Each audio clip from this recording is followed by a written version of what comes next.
है दोस्तों, welcome to tech design study. चलिए, तो आज हम लोग हमारे पास एक कंपोनेंट अवेलेबल है।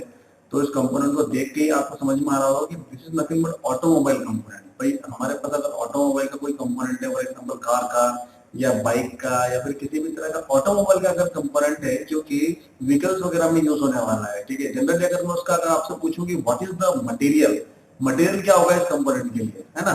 तो ये जो अभी आपको दिख रहा है कंपोनेंट, तो ये बेसिकली कहाँ यूज होने वाला है भाई? ये कंपोनेंट यूज होने वाला है कार के किसी पार्ट में, फॉर एग्जांपल, राइट। तो भाई वहां पर हीट जनरेट होगी। अगर वहां पर हीट जनरेट होगी तो बेसिकली हम लोग थर्मोप्लास्टिक मटेरियल का इस्तेमाल करेंगे। तो हम लोग एबीएस मटेरियल का इस्तेमाल करेंगे, राइट। जिसका अगर मैं सॉलिड डेंसिटी पूछूं तो कितना रहेगा, 1.05 ग्राम पर सेंटीमीटर क्यूब, राइट। तो बेसिकली तो ये एबीएस मटेरियल रहेगा। इसका श्रिंकेज वैल्यू भी इसके हिसाब से रहेगा, 0.4 से लेकर 0.6, डिपेंड करता है कि क्या इसके अंदर कंपोजिशन है। तो मैंने अभी आपको वर्जिन मटेरियल का बताया है, राइट।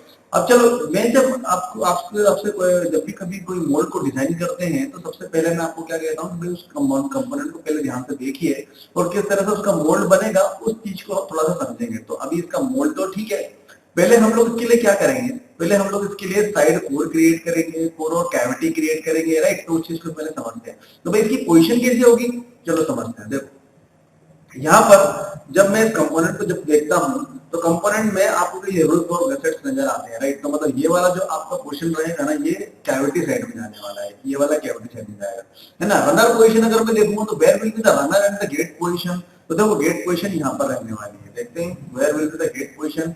आपकी गेट पोजीशन है ना, वो यहाँ पर होने वाली है, यहाँ पर, या फिर आप बोल सकते हो यहाँ पर। बेसिकली ये जो खाली जगह दिख रही है ना, यहाँ पर आपकी गेट पोजीशन होने वाली है। हम लोग इसको हॉट रनर नहीं बनाने वाले ना, हम लोग इसको कोल्ड रनर बनाएंगे ना, कोल्ड रनर, ठीक है। तो इसको कोल्ड रनर हम लोग क्रिएट करने वाले हैं। तो देखो, तो ये कंपोनेंट है ना। अगर मैं इसको बोलूं भाई इसके अंदर कोर और कैविटी कहां पर बनेगी, उसके सेक्शन व्यू काट के देखते हैं। मैंने बोला था भाई पहले हम लोग कंपोनेंट को सिर्फ हम लोग विजिट करेंगे, सिर्फ देखेंगे, डायरेक्ट कोर और कैविटी बनाना स्टार्ट नहीं करने का है, राइट। सबसे पहले देखो ये देखो, ठीक है। तो ये कंपोनेंट है, इसके अंदर ड्राफ्ट कहां दिख रहा है, where will be the draft. देखो यहाँ पर ये जो पोजीशन आपको नजर आ रही है ना, मैं जरा एरो से बताऊंगा, राइट, लाइक दिस। देखो ये इसका ड्राफ्ट हुआ यहाँ पर, है ना।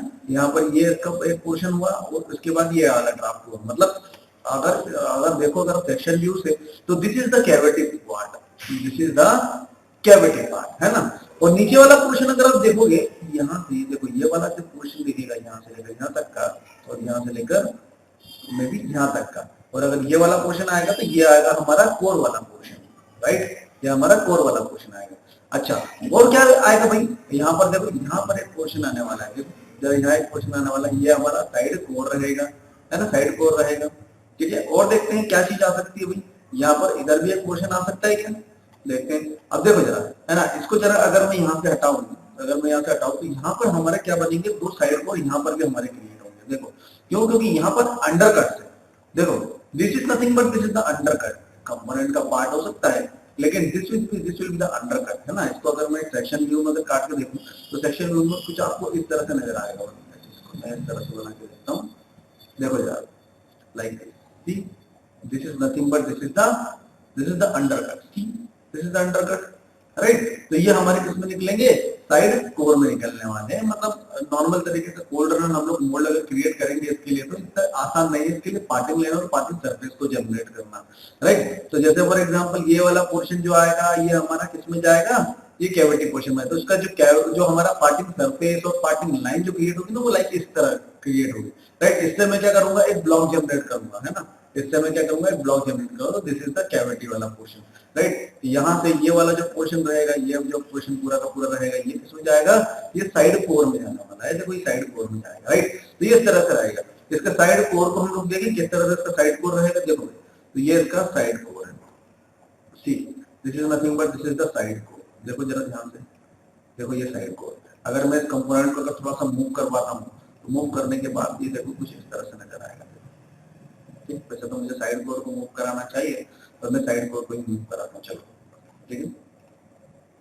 तो यहाँ से मैंने साइड कोर को थोड़ा सा मूव कराया, तो मूव कराने के बाद आपको कुछ ये इस तरह से देखो, this is the side core for this, ठीक है। इसी तरह से एक साइड कोर इधर भी रहेगा, एक साइड कोर इधर भी रहेगा। तो मैं जरा इसको हटा देता हूँ, ठीक है। एक साइड कोर इधर रहेगा, देखो ये साइड कोर कुछ इस तरह से रहेगा। देखो second slide side core like this, ठीक है, तो कंपोनेंट को इस तरह से, अब मैंने जैसे आपको बताया था where will be the cavity वाला पोर्शन, देखो ये रहा cavity, this is the cavity वाला पोर्शन यहाँ पर रहेगा, तो कैविटी वाले पोर्शन को मैं यहाँ पर बिठा सकता हूँ पूरी तरह से, राइट। तो देखो, तो सबसे इंपॉर्टेंट चीज होती है जब हम लोग इस तरह के कंपोनेंट को क्रिएट करते हैं ना, तो इसकी कोर और कैविटी हम लोगों को पता रहना चाहिए कहाँ होगी, वो रहेगी ड्राफ्ट के हिसाब से, जिस तरह से ड्राफ्ट रहेगा उसका, राइट, उसके हिसाब से रहेगा। देखो, तो हम लोगों ने इसका भी क्या बनाया, कैविटी बनाया और हमारा साइड कोर क्रिएट करे, राइट। और ये नीचे वाला पोर्शन क्या रहेगा इसका, नीचे वाला पोर्शन क्या रहेगा इसका, कोर वाला पोर्शन है, नीचे वाला पोर्शन इसका कोर वाला पोर्शन रहेगा। देखो, तो where will be the core, ये रहा हमारा कोर वाला portion, see this is the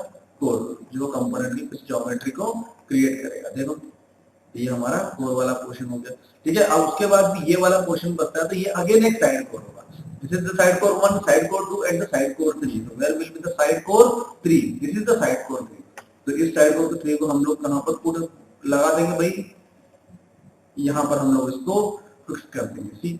तो this is the complete core cavity and the side core for this automobile component, ठीक है। तो बेसिकली जैसा मैंने आपको बताया कि जब भी आप इस तरह के कंपोनेंट को देखते हो, इस तरह के कंपोनेंट को देखते हो, तो उसका पहले पार्टिंग लाइन और पार्टिंग सरफेस क्रिएट करना बहुत जरूरी है। जब आपको वो चीज समझ में आ जाएगी ना, उसके बाद ही आप इस तरह के कंपोनेंट के मोल्ड को डिजाइन कर पाओगे, राइट। उसके लिए आपको प्लास्टिक का इंफॉर्मेशन होना चाहिए, है ना, प्लास्टिक मटेरियल के बारे में इंफॉर्मेशन होना चाहिए, उसके श्रिंकेज वैल्यू, उसके प्रॉपर्टीज, कैरेक्टरिस्टिक के बारे में पता होना चाहिए कि भैया इस तरह का कंपोनेंट कहां पर यूज होने वाला है।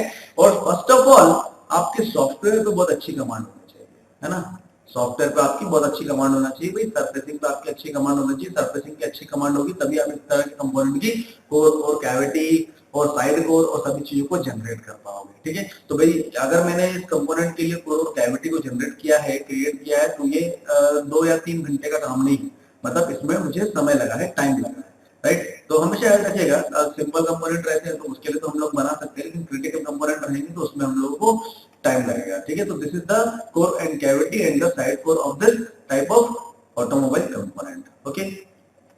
तो यहाँ पर ये कंप्लीट मोल्ड को आपको देखने के बाद ये चीज पता चले कि इसके अंदर इस तरह से साइड कोर क्रिएट करेंगे, फिर उसके बाद जब साइड कोर क्रिएट हो जाएंगे, कोर और कैविटी क्रिएट हो जाएगी, तब हम लोग उसके फेस के लिए कंप्लीट